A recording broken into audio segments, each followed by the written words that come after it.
Welcome to the Soul Health Mentor podcast with Nadia Kraus. Learn how to move your awareness out of your mind and into your heart so you can embody your divinity, experience joyous peace of mind, and create your most vibrant life by opening to receive your soul's sacred medicine. Hello, beautiful soul. Hello, strong heart. Hey, brilliant listener. Welcome back to Soul Health Mentor Podcast. In this week's episode, we are going to dispel myths to unlock your inner power. Because there's countless myths out there that surround our well-being and our divine potential. And by busting these myths, you'll uncover the secrets to harnessing your innate soul power for a life filled with abundance. Here at Soul Health Mentor, I am dedicated to the embodiment of soul health and purpose across all dimensions: body, mind, heart, emotion, spirit, and Lightbody, your soul. It really is time to flip the switch and turn our soul power on collectively and individually. Let's dive in. Let's talk about inner power. Let's talk about unlocking that. And let's talk about what soul health is and what it is not. We're going to talk about the myths that surround soul health.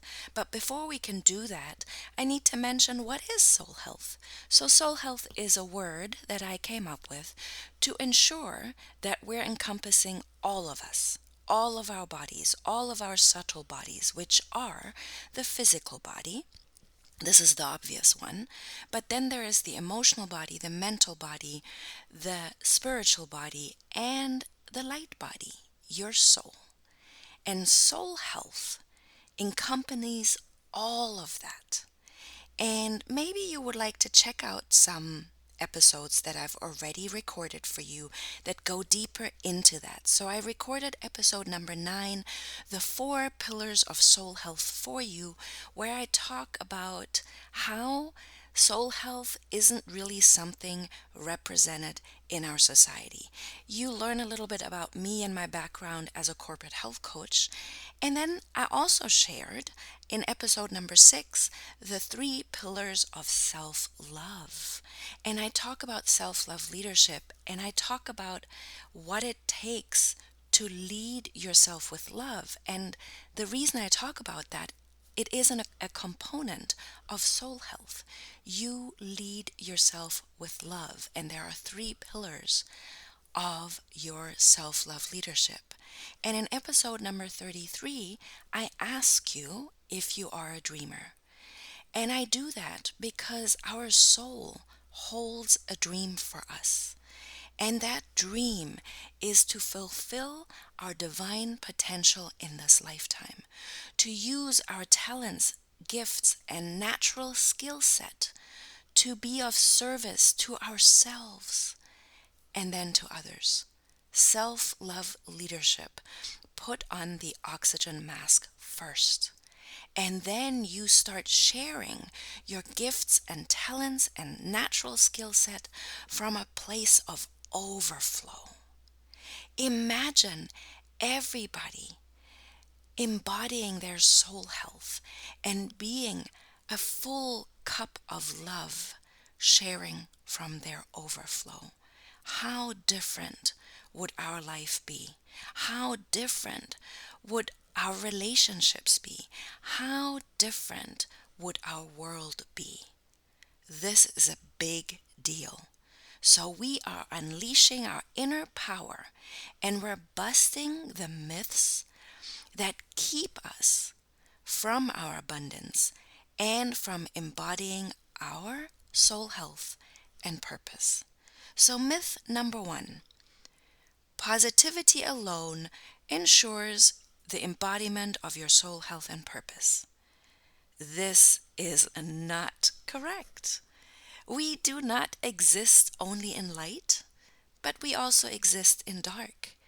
That is the human experience. That is the yin and yang wisdom.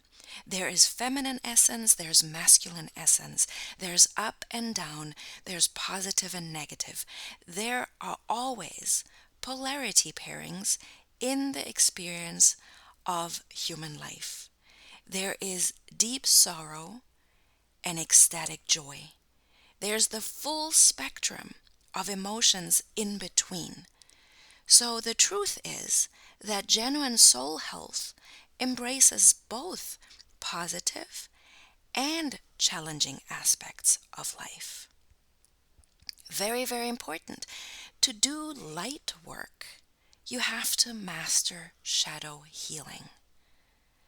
Myth number 2. Achieving soul health is a quick fix. So I think it becomes more apparent. This is me, of course, and we're busting the myth because maybe it's not so apparent. But to me, it seems apparent that personal growth and development takes time, because it takes time to grow a plant. It takes time to grow yourself strong with deep roots that are sturdy and can withstand the storm. It seems apparent. But sadly, we live in a world, and now we're busting the myth. We live in a world that sells us instant gratification in marketing. Become an overnight success if you use this formula. Transform your body if you take this pill. Feel better if you buy this thing. The truth is, achieving the embodiment of your unique soul health and purpose, it's a continuous journey of growth, self-discovery, and resilience. It takes you growing past your comfort zone.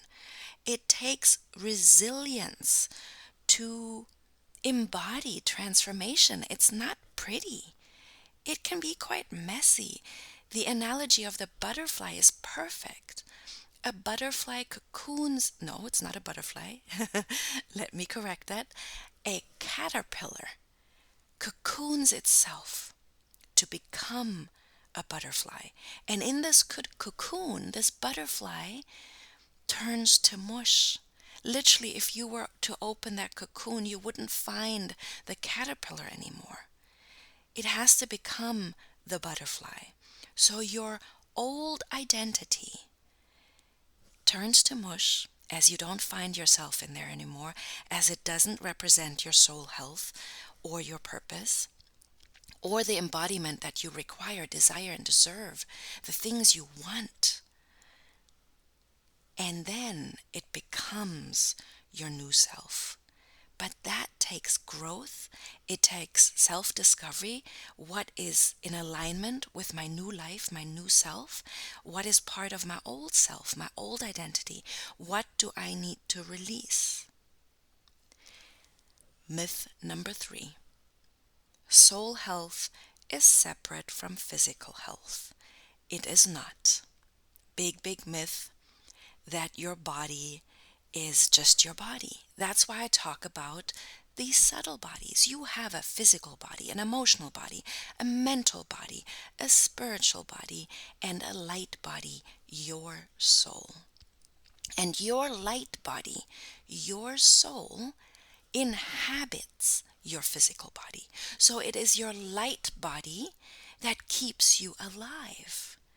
And when your light body, your soul, decides it is time to go back to spirit world, that's when your physical body perishes and dies. So this is a very important perspective. The truth is that physical and soul health are intricately interconnected. One doesn't exist without the other. There is no soul level experience here on earth without your body. And there's no physical health without your soul health. You are an interconnected, multidimensional being. So it's very, very important that the lifestyle choices that we've been taught are good for the physical body. Of course, whole foods diet, a good nutrition full of minerals and vitamins and phytonutrients, exercise, movement for your body, relaxation, meditation. Of course, all of this is going to be good for your body. But what is so misunderstood is mental health, is emotional health, is spiritual health, is purpose. So the lifestyle choices around those bodies are slim because there's not a lot of teachings out there. Luckily, it's getting more and more. There's a lot of great books, but it's still in that separation phase of either it's only talking about mental health. Hardly ever do I hear emotional health talks or emotional intelligence talks. It's not, society at large only talks about physical health. Let's just start there. It is time to start talking about mental health, emotional health, and spiritual health, and how those three are all connected. Emotional eating happens because there's something happening in your emotional world and it's invisible to you.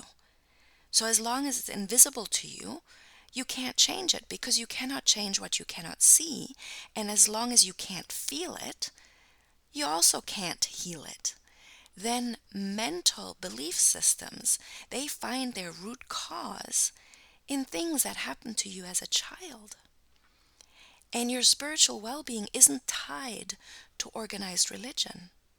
Your purpose isn't tied to what other people think it should be. Myth number 5, I think. I lost count. Myth number 5. Soul health is a luxury, not a necessity. That, my friend, is a myth that requires busting pronto.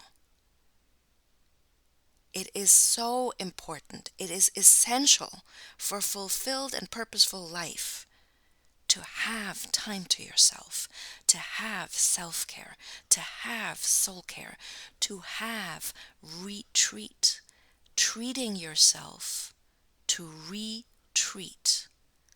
Doing good things for yourself, learning what is good for yourself, treating yourself. It is not a luxury.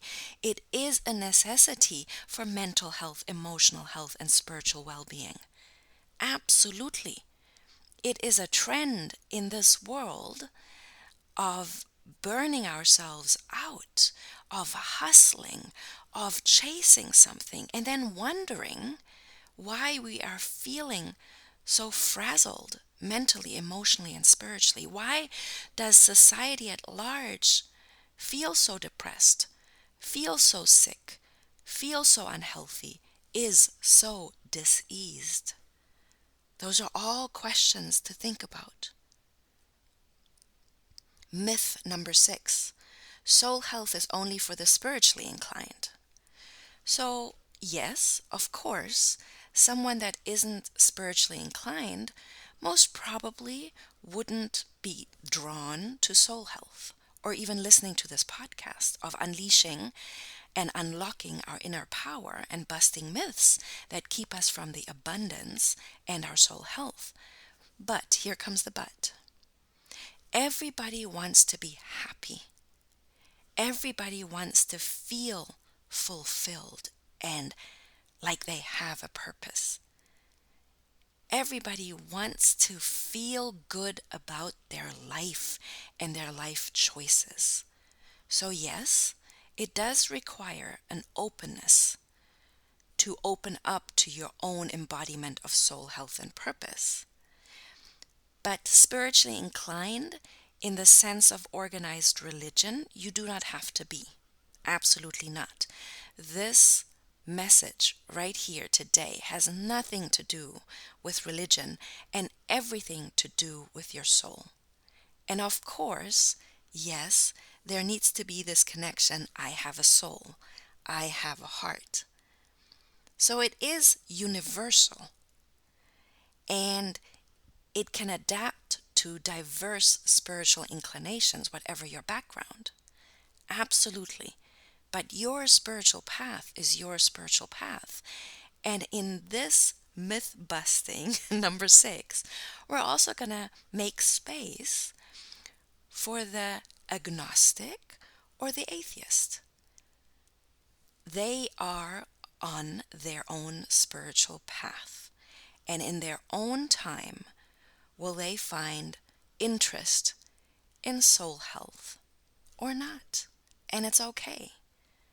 So it's also important to bust the myth that we have to force people to be what they are not. That is not soul health. That is not abundance. That is not inner power. That is power over. So let's bust that myth while we're at it. Myth number 7.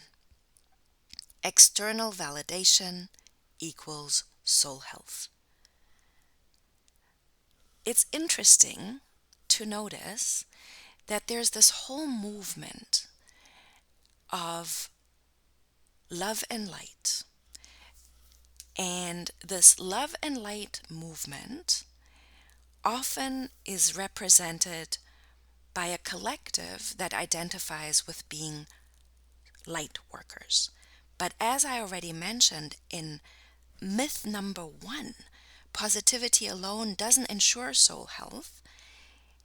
Same goes for this love and light movement where the collective likes to dress spiritually, whatever that means, likes to wear the crystals, wear the jewelry, have the language of this spiritually enlightened being while denying the shadow.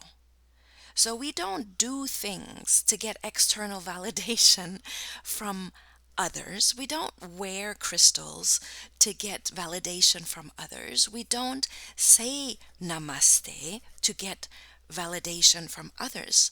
That is a myth. That does not make you spiritually enlightened. So it's really, really important to realize that it's all about internal alignment and internal self-acceptance. It's paramount. And with all of it, the good, the bad, the glorious, and the ugly, it is not denying the shadow, but it is integrating the shadow into your wholeness and realizing that you are the full spectrum. From beautiful to ugly, you are the full spectrum. Your internal world holds all of the emotions, and that's okay. Myth number 9. Soul health is a destination, not a journey. So it's not instant gratification. It is not, oh, I'm going to take this pill and I'm going to embody my soul health and purpose. It's not how it works. It is an ongoing journey with lessons learned along the way. That is what soul health and purpose is. It's learning how to take care of your physical body. It is learning how to take care of your emotional body. It is learning how to take care of your mental body, your spiritual body, and your light body, your soul, so that you can live and embody your soul health and your divine potential, so you can manifest the dream, so you can self-actualize the dream your soul has for you. That is what soul health and purpose is. And that is unleashing your inner power for a life of abundance. That is it, my friend. Thank you so much for being here. And I invite you to download the Podbean app. My podcast is hosted on Podbean, and Podbean has developed this beautiful app, and it's beautiful because there's a comment section. So you can actually comment on episodes and you can engage with me. So I would love to hear how this episode has served you. What aha moments, maybe mini breakthroughs, did you have? Or, since everything is welcome here, what is challenging you right now? What shadow is cast right now in the sense that you know these words that I speak, you know that they ring true in your heart, but in your life, you are challenged with implementing the self-care, the soul care, the retreat time. In your life, you're challenged with treating yourself with goodness and time and space. So let's address the challenges just as much as the ahas and breakthroughs. Everything is welcome here. It is not about light work only. It is literally the realization that we have to master our shadow healing to embody the light, to become the light, to shine our light. In next week's episode, I will guide you through a process. So it'll be a guided process, a guided meditation, a guided visualization that helps you unleash your inner power even further and creating a life of abundance and soul health. But the first step is really busting the myths. Talking about soul health and purpose in the sense of what it is and what it is not. Thank you so much, and until next time. Thank you for listening to the Soul Health Mentor podcast with Nadia Kraus. If you like what you heard, please subscribe, rate, and review at Apple Podcasts or wherever podcasts are playing.